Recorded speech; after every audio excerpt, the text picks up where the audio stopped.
Nah, misalnya 1 miliar, 2 miliar, 3 miliar, bisa jadi 5 miliar. Nantilah akan kami bicarakan yang terbaik bagaimana.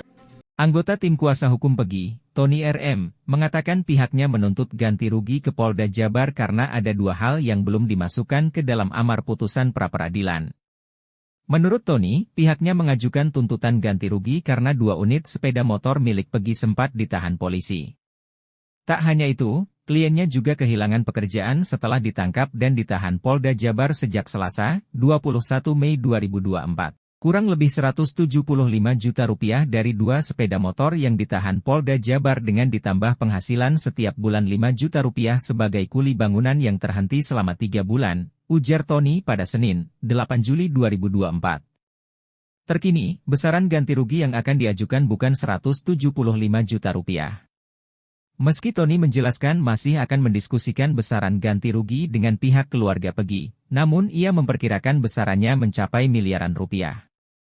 Misalnya 1 miliar, 2 miliar, 3 miliar, bisa jadi 5 miliar, nantilah kita bicarakan, kata Tony dikutip dari Kompas TV. Ia menambahkan, Pegi mengalami kerugian selama ditahan karena penghasilannya sebagai kuli bangunan hilang. Padahal, uang ini digunakan untuk memenuhi kebutuhan sehari-hari. Uang yang dikumpulkan oleh Pegi sebelum ia ditahan juga digunakan untuk biaya pendidikan kedua adiknya. Sehingga ketika ditahan, Pegi kehilangan penghasilan. Maka, kami nanti berdiskusi dengan tim penasihat hukum berencana akan mengajukan gugatan ganti kerugian, jelas Tony. Tony mengungkapkan, keluarga Pegi sempat merasa malu atas penetapan tersangka yang dilakukan Polda Jabar. Polda Jabar juga dituntut agar segera mengumumkan bahwa Pegi bukanlah tersangka dalam kasus pembunuhan Vina. Amar putusan rehabilitasi penyidik mengumumkan Pegi tersangka Polda Jabar untuk mengumumkan tidak lagi tersangka, tandas Tony.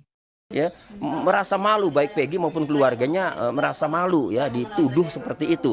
Walaupun itu membacakan hasil, tapi faktanya ini diputus di pra-peradilan Pegi bukanlah tersangkanya tidak sah kan itu. Nah, sehingga hal itu bisa kami gugat secara imaterial, bisa tuntut secara imaterial yang besarannya itu nanti akan kami bicarakan. Nah, misalnya 1 miliar, 2 miliar, 3 miliar, bisa jadi 5 miliar, nantilah akan kami bicarakan yang terbaik bagaimana.